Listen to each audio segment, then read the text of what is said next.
Cool. Welcome to my channel, welcome to another preview. Sorry, let me just move the bag out the shots. Sorry about that. But yeah, this is my preview for our forthcoming game against Watford, and the game is obviously taking place on Monday at 8 o'clock. It's live on Sky Sports. Let me just tell you now that I am not confident one bit after a horrible defeat to Bournemouth in midweek. No, I'm not. No. But yeah, let me just get into my what lineup I'd go with. So I've gone with a 3-4-3. Because Watford do like to play with a 4-3, either a 4-3-3 or a 4-2-3-1, either or. They're kind of similar formations if you think about it carefully. But I've gone with my lineup. I'm so jealous of Arsenal. I wish we had Aubameyang. To be honest, we should have him. If we're gonna do deals with Borussia Dortmund, then we should. If we're gonna give Batshuayi to Dortmund, then they should at least give us a player. That's just my opinion. I mean, well, we basically helped Arsenal out, and to be honest, I think Batshuayi is better than Giroud, but many people think otherwise. But that's my opinion. But anyways, my predicted lineup is not my predicted lineup. What the lineup I'd go with. You guys may disagree with some things, but here's what I've gone with. I've gone with a 3-4-3, like I've said, and I've got in goal. I've gone with Thibaut Courtois. He's back from injury. I don't think that any of the goals on Wednesday were his fault. I think that the majority, all three goals were just terrible defensive mistakes. Batshuayi scored a brace, and we have no striker. How have we no striker? What is going on? Exactly what is going on? That's a. Oh god, I can't answer that. Just too much going on. Courtois and goal. Christensen's injured, so I've gone with a back three of Rudiger as the right centre back, Azpilicueta as the sweeper or the central centre back, simply because he's the best out of the three I'm going to mention. So Rudiger, Azpilicueta, and Cahill. And Cahill's the left centre back. I think that Azpilicueta is the best. I think that he should play in the middle because he's a leader. He's the best centre back out of the three, like I've just said. I've gone with a midfield four, including two wing backs as always. Starting from the right hand side, I've gone with Zappacosta. I'm not sure if Moses will start, but if he does, then I don't mind. But I've gone with Zappacosta as the right wing back. As the left wing back, I've gone with Emerson Palmieri, or Palmieri, shall I say, for those Brazilian Italians out there.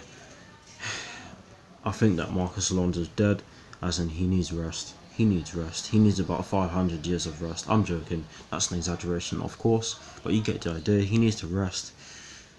I wouldn't mind if Alonso starts because there has been a 5-day gap between our last game and there is a 5-day gap between our last game and Monday. So I wouldn't mind if Marcos Alonso starts.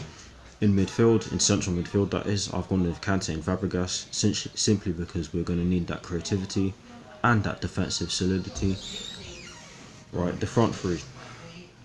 The front three is the hard part. I would play Hudson-Odoi with Hazard and Willian behind him. I've gone with Hazard as the left forward, Hudson-Odoi as the right forward. I think he definitely deserves to start over Pedro because Pedro hasn't been good. He wasn't good. He wasn't at his best in the game against Newcastle, and he was absolutely poor.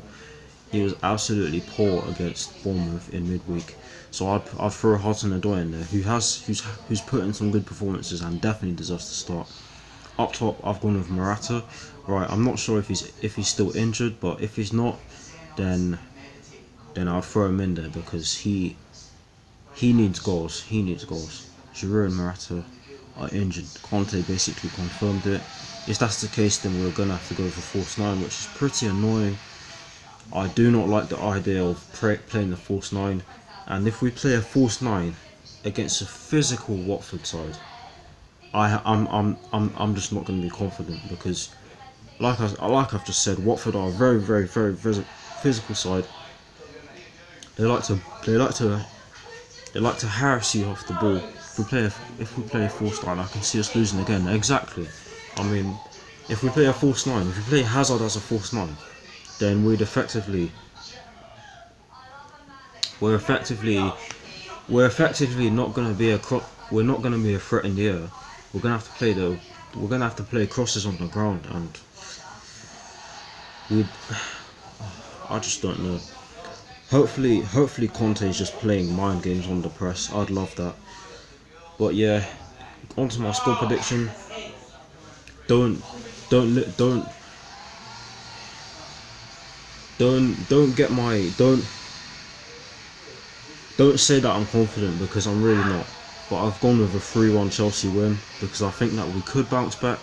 But this is a very good Watford side. I mean, they just brought in De La Feu. They brought in some other good players. They have some attacking threat, as we know well.